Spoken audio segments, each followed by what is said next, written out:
Gear shifting করলে খট করে একটা শব্দ হয়, যার কারণে আমি নিয়ে গেলাম বাইকটিকে এফআই মোটরসে। এখন যে শব্দটি শুনতে পেলেন এটা ঠিক করার পরের শব্দ। তো চলুন গিয়ার শিফটিংয়ে যে খট করে শব্দ হতো এটা বন্ধ করার জন্য তারা কি পদক্ষেপ নিল এগুলো দেখি। বাইক চালানো আর হাতিপালা প্রায় দেখি সেম। এই যে কয়দিন আগে প্রায় 9,000 টাকা খরচ করলাম 10-12 দিন আগে মাস্টার সার্ভিসের সময়। আর আজকে ভেবেছিলাম জাস্ট চেনটা একটু টাইট বা নাড়াচাড়া করবে, আর চাকার মধ্যে যে একটা রাবার প্যাড থাকে এটা হয়তো চেঞ্জ করতে পারে, আর তেমন কোনো খরচ হবে না, হয়তো সর্বোচ্চ 500 টাকা লাগবে, সেখানে 5,000 টাকা গেল। জিনিসটার নাম কি? গ্লাস প্লেট আর হইলো প্রেসার প্লেট।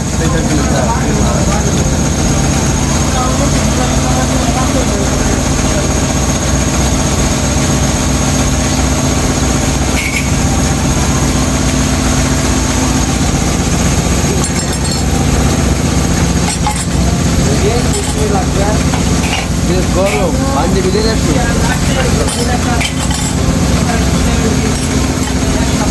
ঠিক আছে লেখা হয়ে গেছে।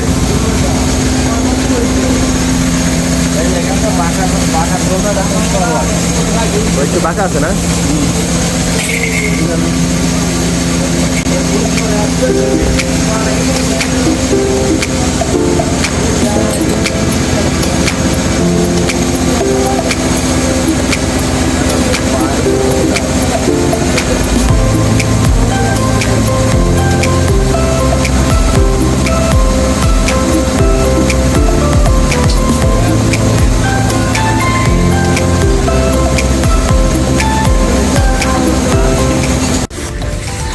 গ্লাস প্লেট আর ওই প্রেসার প্লেট। হ্যাঁ, প্রেসার প্লেট আর গ্লাস প্লেট লাগবে। দুটা বাঁকা আছে, যার কারণে আপনার গিয়ে কিছু না হবে। তো লাগা।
এফআই মোটরসে আমি 10-12 দিন আগেও মাস্টার সার্ভিস করিয়ে নিয়েছিলাম।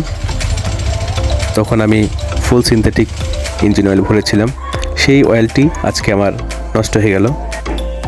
নতুন করে ফুল সিনথেটিক ইয়ামালু ক্যান ভরলাম, 2,000 টাকা দাম। তো আজকে আমার সার্ভিসিংয়ে মোট 5,000 টাকা গেল। তবে আজকের এই সার্ভিসিংয়ে আমি স্যাটিসফাইড না, কারণ এই সাউন্ডটা আমার রয়েই গেল।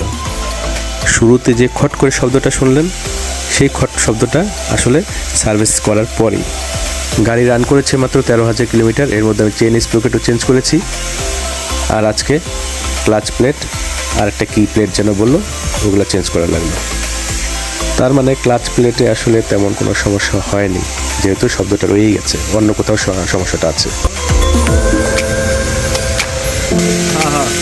ডাউন দিয়ে ভালো করে বলতে ওই আরেকটু ডালেন, পুরো জানতে হয়, ঠিক থেকে পুরোটা জানতে হয়।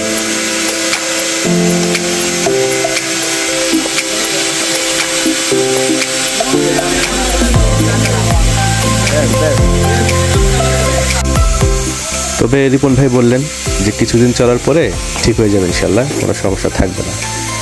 কিন্তু আমার ব্যক্তিগতভাবে মনে হচ্ছে যে সমস্যাটা আসলে রয়েই গেছে, অন্য কোথাও সমস্যা।